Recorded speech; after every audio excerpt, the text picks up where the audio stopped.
here today. We'll just, if it's, I don't know why it's not working there. Okay. It's showing up on the bottom of my screen. The stage again. No.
Let's add that one back in.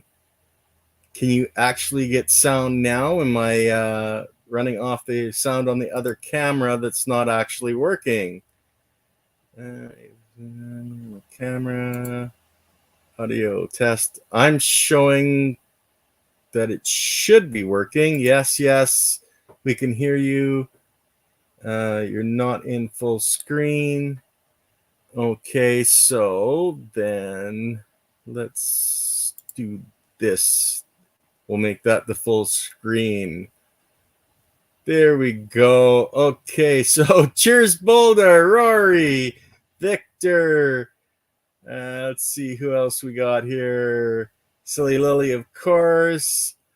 Okay, so what I was saying, you guys couldn't hear me, is labs actually is very simple to make.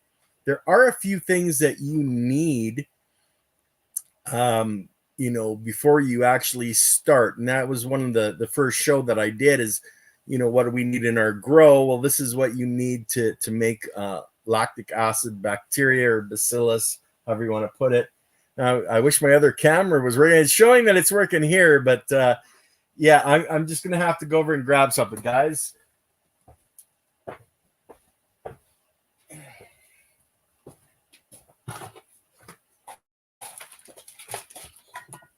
Okay, sorry about that, guys. I thought the other camera was working. I don't know why it's not. So anyway, we need a container once we make our rice wash solution to put it all in to do the fermentation process. So what I did is I actually went to Princess Auto, which is our cheap store up here. For you guys in the States, it'd be Harbor Freight.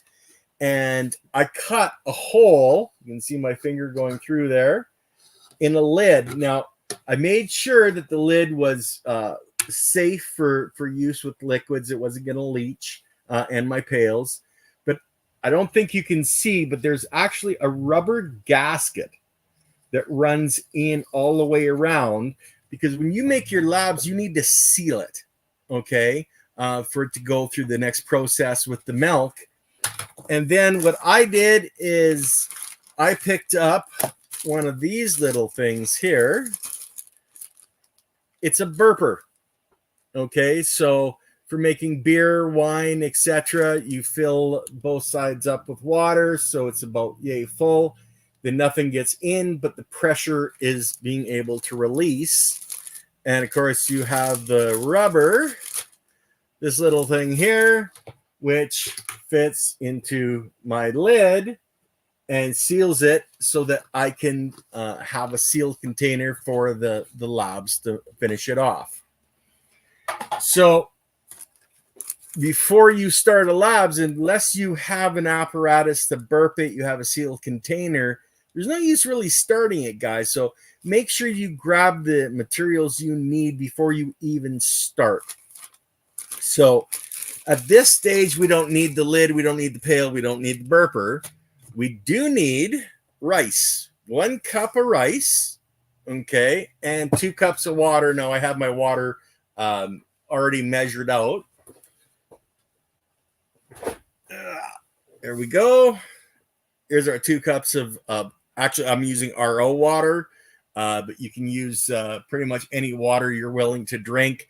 If you're using tap water, make sure you've gotten rid of the chloramine and the chlorine. That's something that's going to kill the biology. So all we're going to do is we're going to add the water and the rice together. And I'm not going to be eating this rice tonight, but this will be rice I'm going to consume. This is wild rice. You can just use normal white rice. But the next thing is you got to sit here and watch me shake this for the next 5 minutes. So I'm actually going to set an alarm, guys, so that I know when my arms are about to fall off that I'm actually done. Let's see, 5 minutes. Hey, there. We're started on the 5 minutes. So I'm just going to sit here and shake this and talk a little bit about what labs really is in the lactobacillus. So one of the main components of our atmosphere is lactic acid bacteria, the labs biology that is floating around in the air. It's in every breath that you breathe. It's covering your skin all day long. It is, closest to us and lactating animals. That's one of the reasons they call it lactating bacteria. And when I was doing my research on labs, one of the things he said about it, it's kind of like calling in the Army, the Navy, and the National Guard when you have a problem in your grow. Okay. So basically it's coming in, it's restoring a certain amount of balance that you need in your soil, in your biology. So if your biology is getting out of whack in one way or another, you can use the labs to bring that biology back in and make it behave with each other is basically the premise that he was talking about. But it's really interesting when you look at the Orient and what the women used to do with the rice wash water. They would wash their rice and then they would put the bowl outside. They would leave it outside until the next morning, and then they used it to wash their face. So they're using the biology that's been collected just naturally out of the air into this mixture, and that's what they're washing their face with. And I don't know if you know much about the Orient, but they have beautiful skin. The ladies that do this just they get rid of any biology that's on their skin that shouldn't be there, and the biology that should be there, of course, they're getting out of this. So that was one of the things I wanted to mention. There are other things.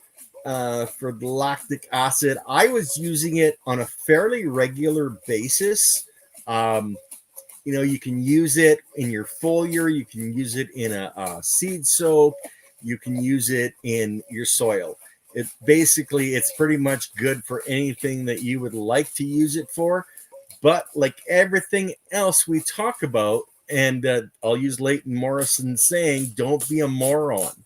Okay. Less is more. You don't want to overdo anything in any kind of natural farming or in a hydro system, etc. You know how quickly you can throw things out of balance.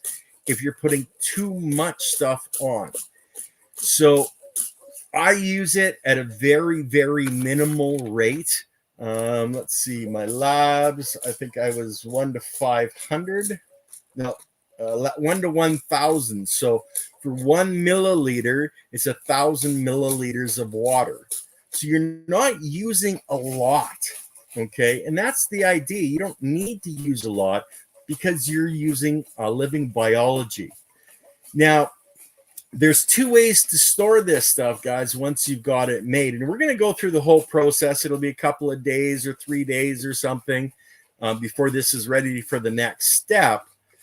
But you're going to want to store it in one of 2 ways. In the fridge, you can store it for 1 to 3 years in your fridge as long as it's cold, okay, because it slows down the biology. And that way you can actually use a sealed lid.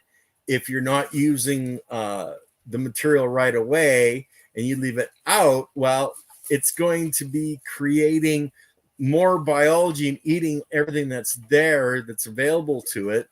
And it produces gases, and you can literally have one of these containers explode. That's why we have the burper on the pail, is to release that excess gas.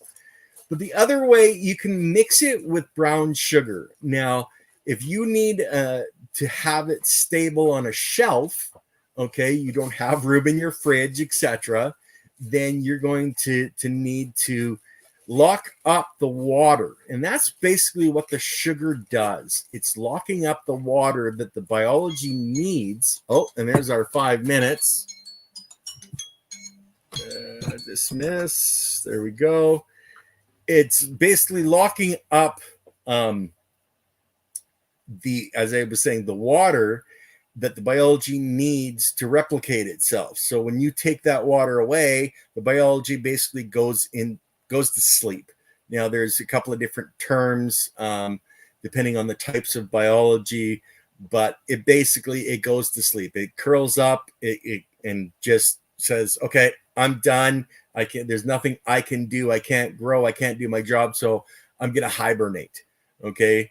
So that's what the biology is going to do when you add the sugar. Now, the ratio to sugar, and I've never actually done the sugar, I've always just kept it in a fridge, is a 1 to 1. So 1 part liquid to 1 part brown sugar by weight. 1 milliliter of liquid equals 1 gram of sugar. So if you want to use the sugar, you can mix it down. It's going to be a lot different color, of course, with the sugar, but then you don't need to store it in a fridge. So you can store it in your greenhouse, your garden. It's better to keep it in a cool, dark place, but at least you don't need to keep it in the fridge. But you do need to make sure that the lid is a vented lid. It does have a chance to breathe, just in case. And of course, if you're going to leave anything outside and you've used sugar, you want to make sure that the jar itself is totally cleaned off of sugar. Other than that, it's going to attract, I should say, pests, etc. So we've got our rice water shook up here. So we are going to put it into a container. Now, I'm just using a normal baking container.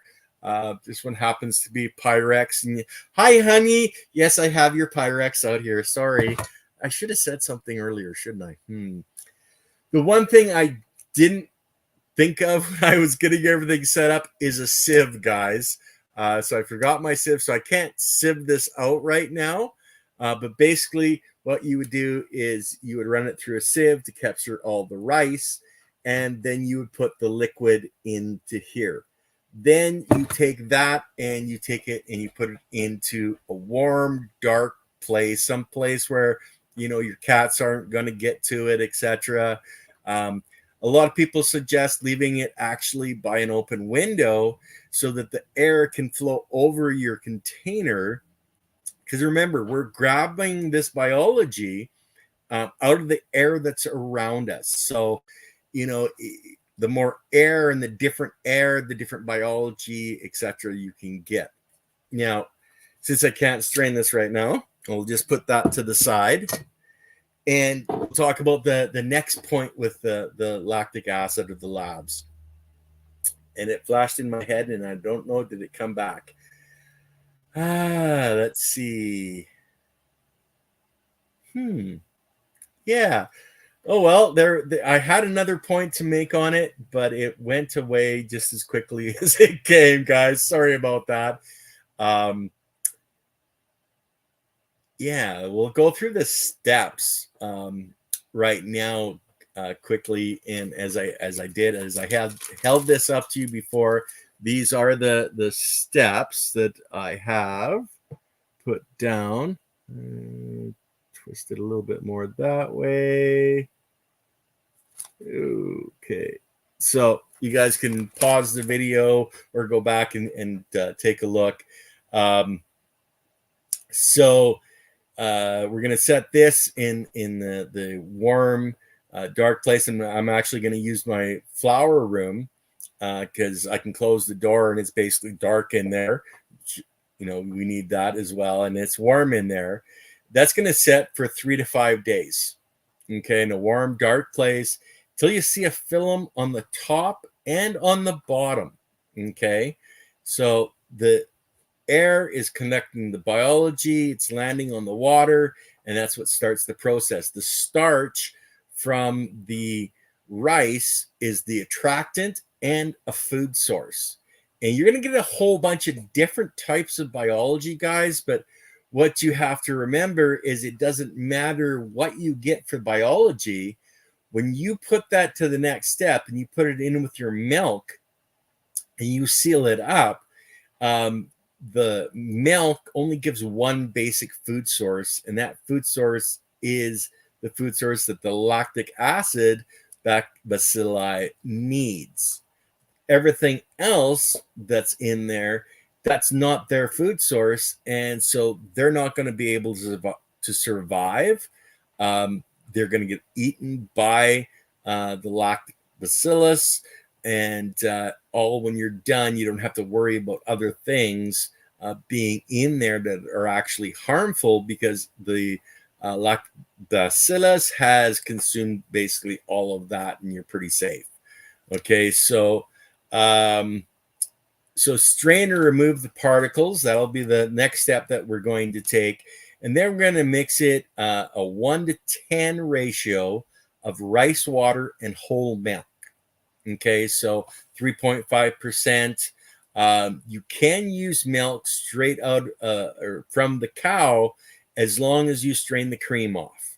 Okay, you have to actually get that cream off for the process. It will still work. It's just not going to be as good. Then we're going to place that fluid with the milk in the pail with the burper and the lid. And we're going to let that set for 5 to 7 days, room temperature. If it's cool out, it'll take longer. If it's hotter out, it'll be shorter time.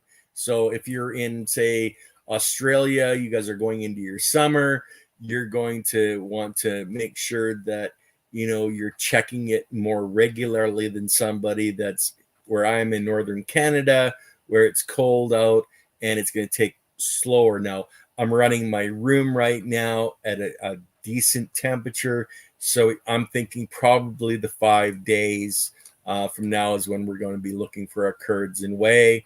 Then, of course, when we open it, that's what we're going to have is curds and whey. The curds are going to be on top. We're going to cut that. We're going to strain it. We're going to remove it. Now you can give this to your chickens if you have chickens. If you have a worm farm, you can give it to your worms. You can make a farmer's cheese with it. I'm not going to get into that. There's lots of videos on doing that. There's actually lots of videos on making labs, guys. So don't just take my word for it. Research some other people that have done it. And you can learn a lot from their methodologies as well. So step 5, we remove the whey liquid. Now, if you've ever, heard of whey powder at the store, it's really expensive, this is basically what it is. It's just they've dried that out and made it into a powder. So yeah, and we already talked about the brown sugar. So that's basically it on the labs right now. Now, guys, I'll just scroll back up and let's just check our chat. Okay, let's see here. Beer and winemaking supplies stores is where you can pick it up online. Yeah, for the burpers. As much as I hate to use the word Amazon, you can buy it cheap on Amazon as well. And yes, Lily, I stole your measuring cup. Says he'll replace it. Yes, I will. I will. You said, okay. Good day, my friend. Let's see. They also use it. Oh, yes. And Lily mentioned they also use it to rinse their hair. So, let's see. For hair, familiar motion, Ken. You're bad. You're bad. So let's see here. Kaisi farming. I'm not sure how to pronounce that, my friend, but no, actually, I haven't. Numi, I'm going to look into it. The brown sugar. Let's see, where did that just quickly jumped on me here? So, does it depend on what type of sugar? Well, you need the brown sugar. You can't use the white. Brown sugar is. I'm not sure if it's the more molasses that's in it, etc., that really draws that water. It's the same thing that we do when we're doing a natural ferment or an FPJ, fermented plant juice. We're using the brown sugar, and it creates osmotic pressure, which draws the moisture through the cells of the whatever you're putting into your ferment.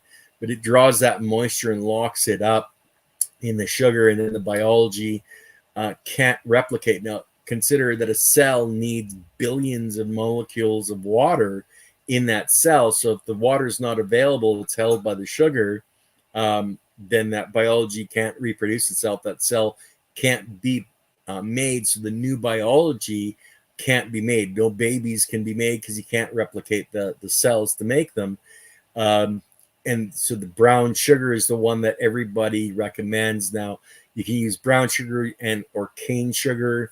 I know there's some different aspects of people that don't want to use sugar and they're looking for other methodologies.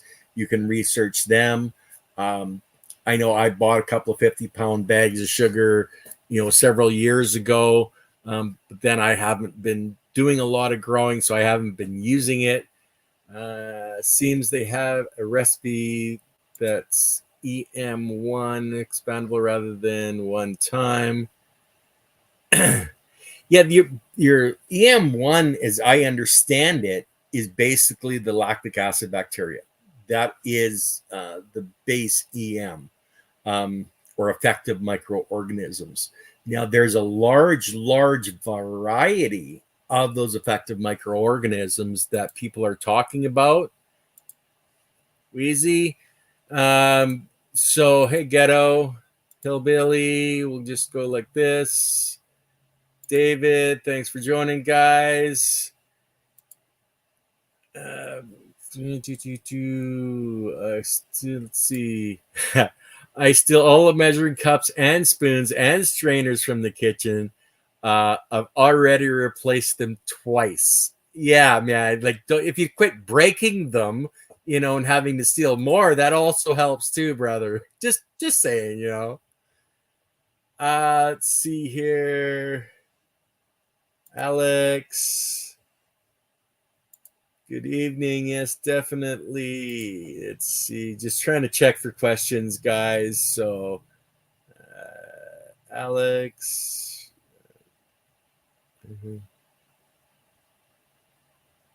Let's see here. Right, Mr. Herb. We seem to really be on the same wavelength, my friend. You're replacing stuff from the wife's kitchen too, are you? Oh, Hillbilly says I just lose them. Okay. Okay. So that's pretty much where we're going to stop the lactic acid bacteria section. As I said in the first episode, we'll make segments, or I'll take the segments of me talking about the labs and compile it into one video once it's all done, so people in the future can just go to the one video. So let's see here.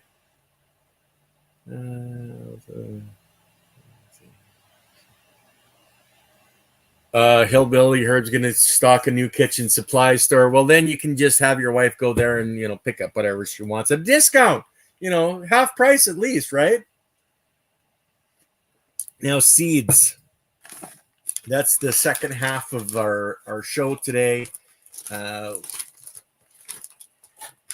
Guys, the last time I popped cannabis seeds was about, let's see, when did Canada go legal? 2018, something like that. And I popped the seeds I had then, and it was the New York Sour Diesel in my aquaponic system. So if you don't know what an aquaponic system is, basically a deep water culture, flood and drain, that you use fish to feed your plants, and the plants clean the water for the fish, and it's a circulating system. So that's where I started my seeds. And so this seed popping, like, a normal cannabis grower does, I don't really have a lot of experience with, but I've been learning and listening a long time. And Johnny Burfello sent us a trifecta pack, which has one Medi Kush, one Joe Brand, 91? Yeah, 91 crossed with Medi, and then Death Bubba crossed with Medi. We're just going to open this right here. Pull this out. And then the last show, I was asking you guys, I gave you my list of seeds that I have and what you guys figured. And there's one seed of each in there, guys. And you guys said the SV or SFVOG Kush. Now, I know I brought it out here. Oh, on the floor. As long as I'm not stepping on it. So this I got from a buddy down east who had bought it. So I'm not sure how old these seeds are, but it's the Cali Connection, the SFVOG Kush. And there's another shot of it. Flowering is 60 to 68 days, 60% sativa, 40% indica, and 10 regular seeds. So those are the seeds that we're going to be working with. And I might add one more strain. I'm just not quite sure. I'm thinking about a CBD. As I talked, I want to quit smoking, so I'm gonna be looking for that. Let's see. I'm just gonna take a look here. Folks love the Death Bubba. Okay. Mom is always a good signal to let me know when to plant too. Yeah, Mom says, "Hey, get out there and do that." I know a lot of people plant by the moon. I'm not even sure what the cycle is, but I could be way off, and I should actually be following that. But we kind of want to get this going for you guys. So we're gonna plant them now. What are we going to plant them in? Are we going to stick them in water, etc.? There's a lot to think about, at least for me, because I haven't done this. But I've been learning from so many people and listening to so many different voices. And that's one of the things I've been trying to share with you guys is listen to many voices, find the ones that resonate with you and follow those voices, right? And then once you've learned, find another one, because every person has a little bit different way that they do things. And you always want to be stretching yourself, stretching your ideas. It's the harvest moon tonight, CD, poor girl says. So then I'm really at the wrong end of the spectrum. The moon, not mom. Sorry, Ken. Yeah, Alex. I kind of thought that might have been the case, bro. So considerations from when I was looking at what I was going to do to pop seeds. Now I know a lot of guys that they'll throw them in the shot glass with water. They'll let the seed spermulate in the water and then plant out of there. Then there's the guys that are putting them into the moist paper towel method. I've seen guys literally take the wet paper towel and plastic bags, and they'd have a roll across the wall of them hanging down, so that when it's popped, it would be growing up because it would be feeling gravity and all these different things that people talk about. Putting it in your mouth, mixing it with your own saliva. Let's see, Hillbilly saying something about a lunar eclipse, but a lunar eclipse during a full moon is like a new moon wrapped in a full moon. New beginnings, magically propelled. I think that's what we're going to go for, bro. We're going to go magic propelled here. So when it comes to the different methodologies, I was thinking of doing the cup and the water. And I was thinking about that and thinking about the different types of reasons I've heard for not having things in an anaerobic situation. Anaerobic, of course, is oxygen. Aerobic is it has oxygen, and I've never really got into popping the seeds in water. When I was a kid, we did seed sprouts, and I used to have sprout sandwiches. My mom was a health food nut. So it's really what you want to think about. James White, Dr. James White, we had him on with Leighton Morrison and Av Singh here on the Soil Matters. He was talking about horizontal gene transfer and how when biology and the roots interact, they can create new things, okay? New biology. They can take different coding from one biology, mix it with their biology to make them stronger, to make them fit in into a new soil system. Now, that in itself, when we think about it, and the guys are talking about putting the seeds in their mouth, soaking them in their mouth with their own saliva, and I doubt anybody's ever tested this, but it would almost make sense because our saliva has our biology in it. I'm thinking that we would be getting a little bit of that gene transfer, mixing our biology with the biology that is on the seed. Now, I don't know the exact numbers, but as I understand it, on the outside of a seed, there's billions of different microbiology existing on the outside. And then, of course, there's all the biology on the inside. So if you're going to soak it in your mouth, and I'm not going to actually do that today, just because I can see that it would be having an effect if it's having the horizontal gene transfer happening through our saliva with the biology that exists on the exterior of the seed, that it would be reading your genetic code, or the genetic code of the biology exists in your body, and possibly it would affect the plant and tune it more towards your body. Now, I don't know. I don't think anybody's actually done tests in that. If maybe you guys know, and you can leave it in the comments below. But I don't know that one. But I do know that I respect Dr. James White and the research that he has done. And I think this would be along the same lines as that if you were soaking it with your saliva.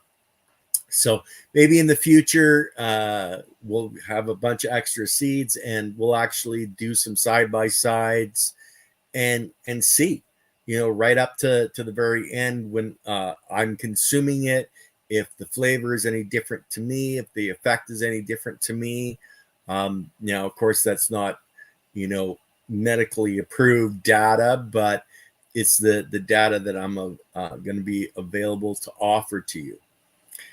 So then what are we going to be putting these seeds into if we're not going to put them into water, or I'm not going to put them in my mouth? Am I going to put them in water?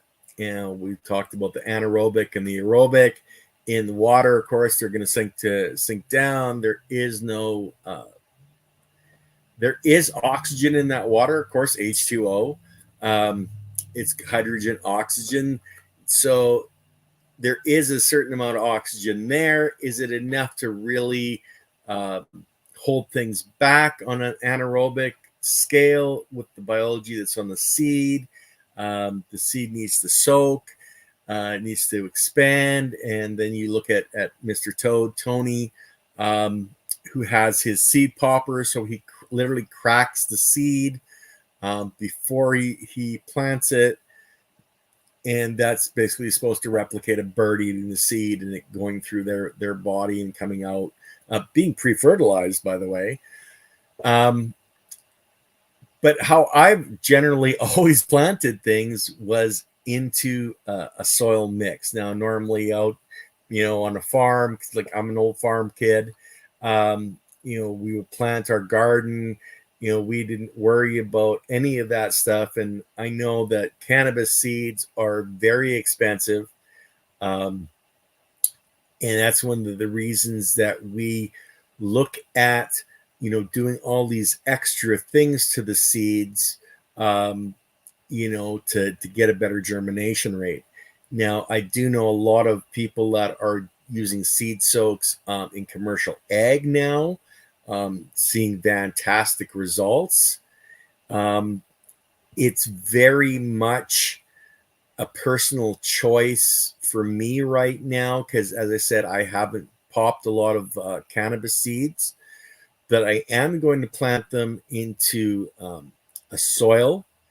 I'm going to go over one of the problems that I've seen in the past and I've heard people talk about is what I guess how biologically active is the mixture that you're planting into, and then where are those seeds coming from? Okay. Now, there's different lanes, I guess would be the right way to think about this, but I remember one study where they're popping seeds in compost, biologically active compost. They were seeing some absolutely amazing results in that. But then I've also talked to people who have put their seeds into too much biology and their seed never popped. The seed's basically consumed by the biology that's there. So I wanted to talk about that just for a moment.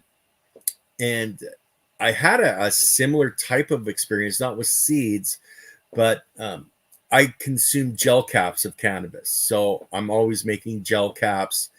And I had a worm farm, which I'll be restarting, reinvigorating. But I took straight from the worm farm, so moist worm castings, and I tried to put them into gel caps. Now, these gel caps, of course, they're good for liquid, right? So never considered that something that's moist, not fluid, would have any effect. But the time I had actually got everything set up and had packed them in, they were literally going soft, right? It's like, what the hell is going on? And it actually took me quite a while to really allow my brain to function and slowly form an answer. And the only thing that it could really be, since, you know, it's not the liquid, because the gel caps are, you know, set up for liquid, it had to be the active biology that was in the worm castings, literally starting to break down the structure of the gel caps.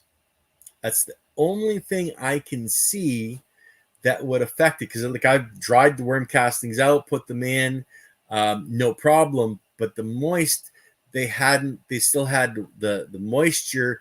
They were still alive. They were still active. They hadn't went to sleep and went into hibernation like they would when they're I was trying out the worm castings.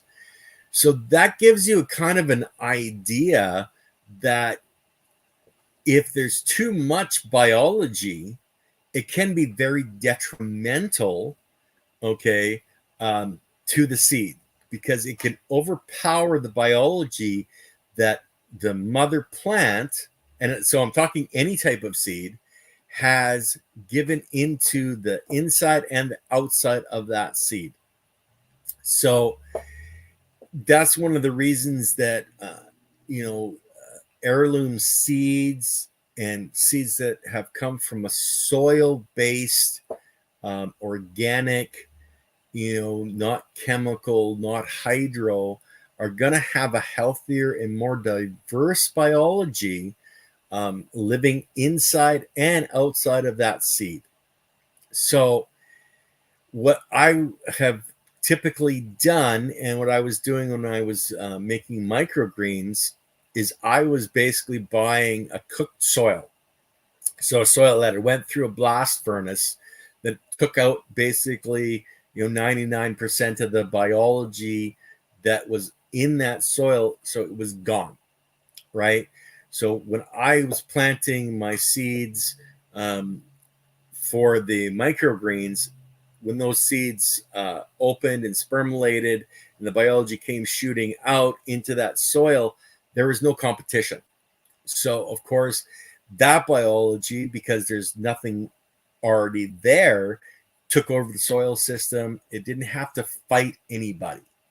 And so I know when I started growing cannabis, I dove deep for 8 months of research before I cracked the seed. And I found the Rev.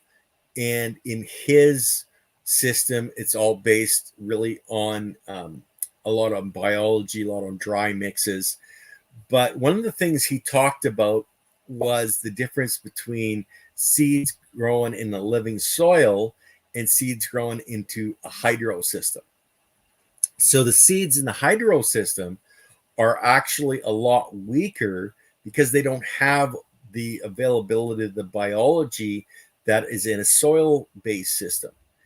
So when he was talking about buying seeds and starting seeds, he would often talk about starting, in a living soil, or basically, a cheap potting mix that you could pick up that isn't biologically active. That's really where you wanted to start your seeds because they had the best chance. He would say, don't start them in the super soil you've already made here. Go out, buy the cheap soil, start it in that. So there's no competition. Now, I don't know that he understood that it's the biology that was, basically eating the seed, and that seed didn't have a real strong biology coming from a hydro situation. So if he does, perfect. If he doesn't, well, he'll just have to find out. So we're going to do a quick scan through the comments here. I've seen Tony not use it recently. That would be for the cracker.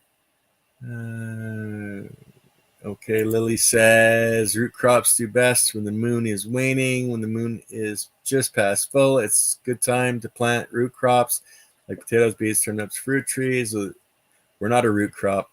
Definitely not. So let's see. During the last quarter phase, it's best to avoid planting at all. Work instead on improving soil, weeds, mulching, composting. See, guys, I'm not the only one in the household that's, really into this stuff. My grandmother, who was a tremendous gardener, used the phases of the moon when planting. Yep.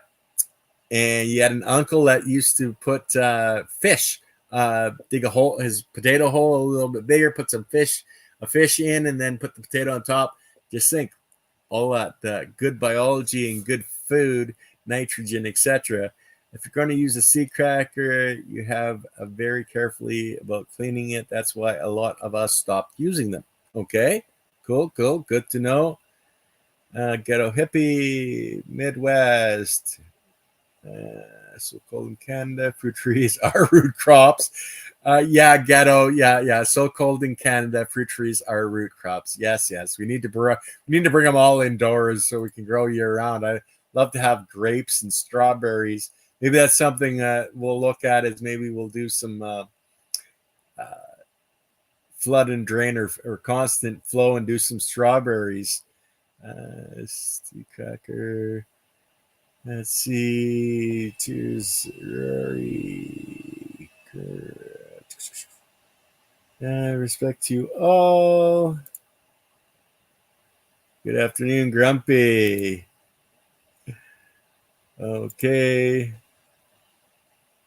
And Grumpy, tell Chris I'm gonna have to jump on again. Yeah, it's been a while. So, okay. So, why I'm going to be using basically a more static soil now. I have my own super soil that I have created. Years ago, I haven't used it obviously for quite a while, but I do have a bag of just cheap potting mix. Don't judge now. Hold on.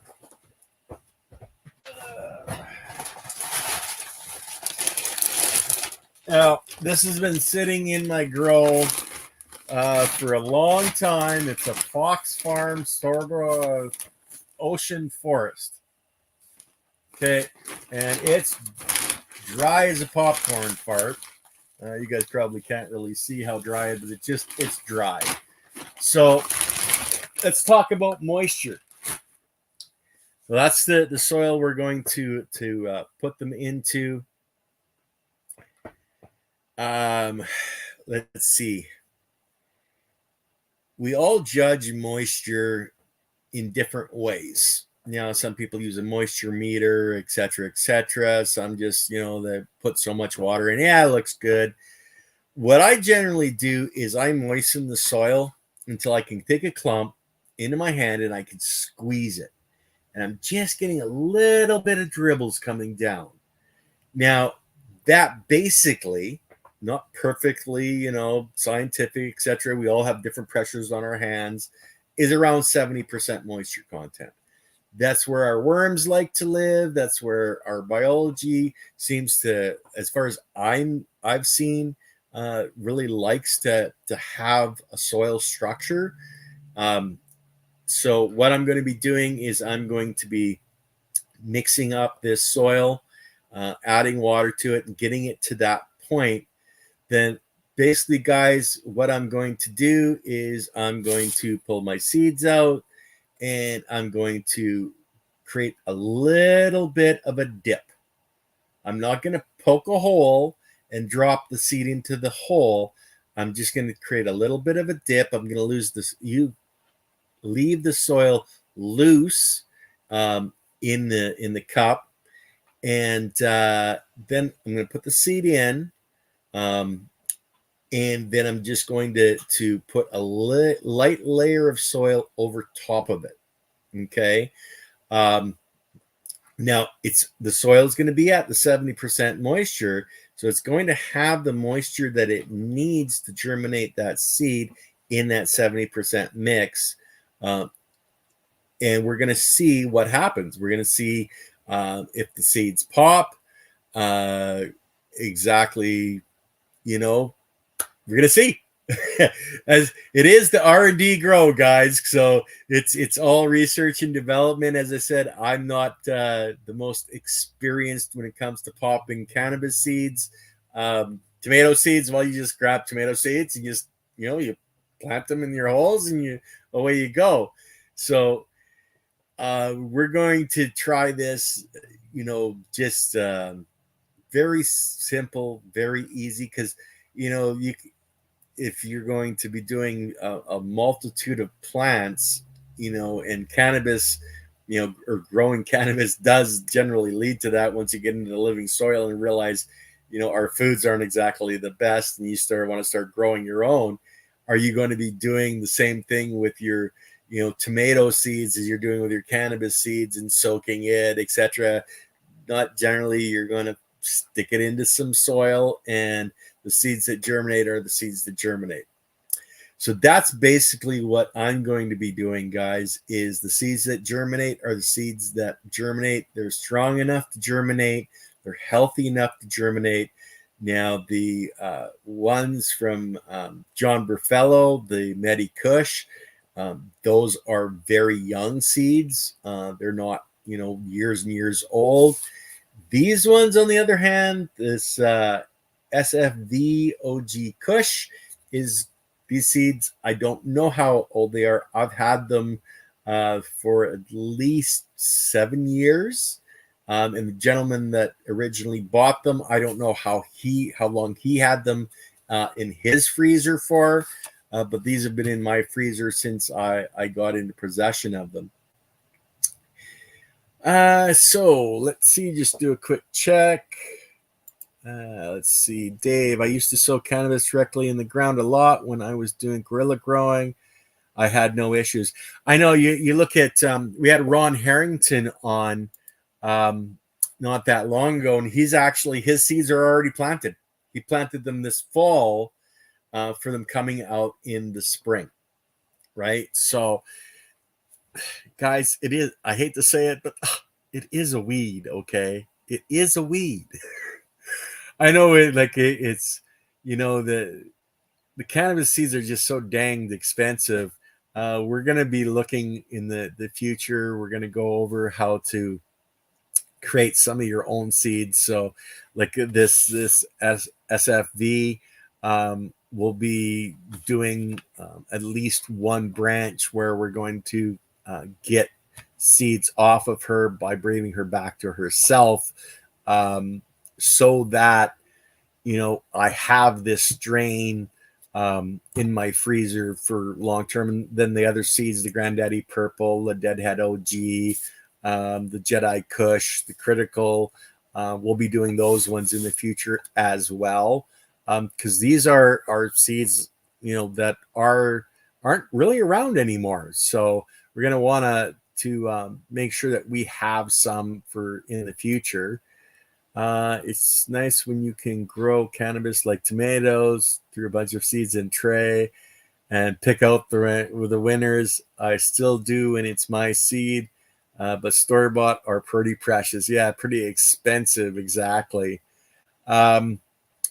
So that's one of the reasons that we're going to go through in the future of actually creating our own seeds, because one of the biggest things, if you find that strain that really works for you, you want those seeds and you can make them yourself. So we'll go through that when our plants are old enough and we have the materials to do it.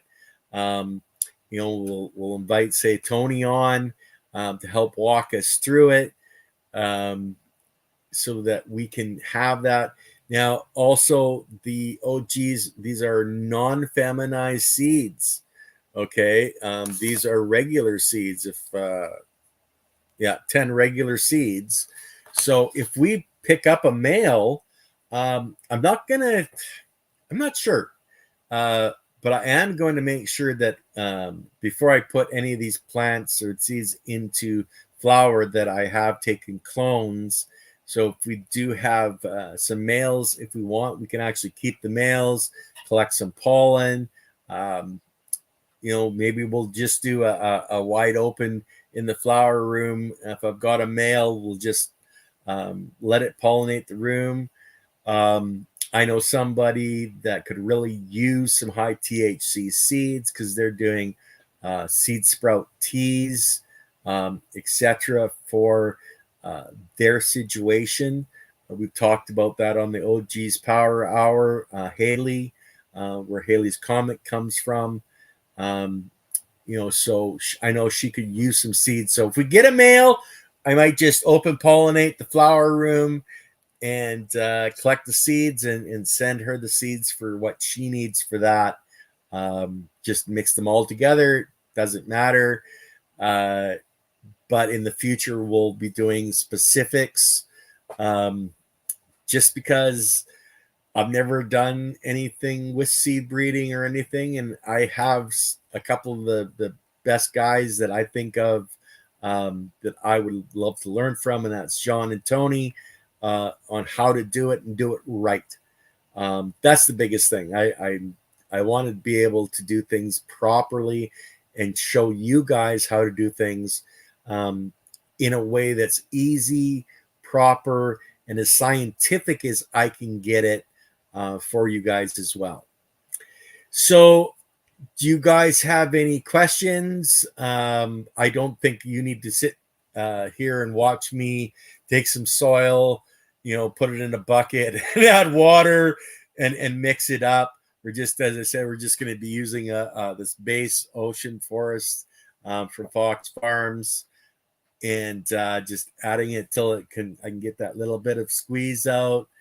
And then the next show will either be on the labs when we have are forming that film in 2 to 5 days or so. We'll have another show, and I'll do these seeds up here today, so you guys can mark it on the calendar. It's already marked on mine that I'm putting these seeds in, and we'll see how long they take to germinate. But I'm expecting, that we're going to have a good germination, especially with John Burfello's seeds because they are so new. Basically that's it. Just remember, guys, if you're spending all that money on your seeds, make sure that even if you're popping them in water, etc., you're putting them into more of a neutral soil situation or a neutral biological situation when you're transferring them into soil. You're going into hydro, of course, you don't need to worry about that, but you don't want to have the biology that exists in the soil already take over. So you start them in like a solo cup, your small container that you're going to be using. I have just little square ones I picked up at the dollar store. Start them in a neutral, let them populate that soil out with their biology, the biology their mother gave them at start of their life. Let that biology proliferate in that container.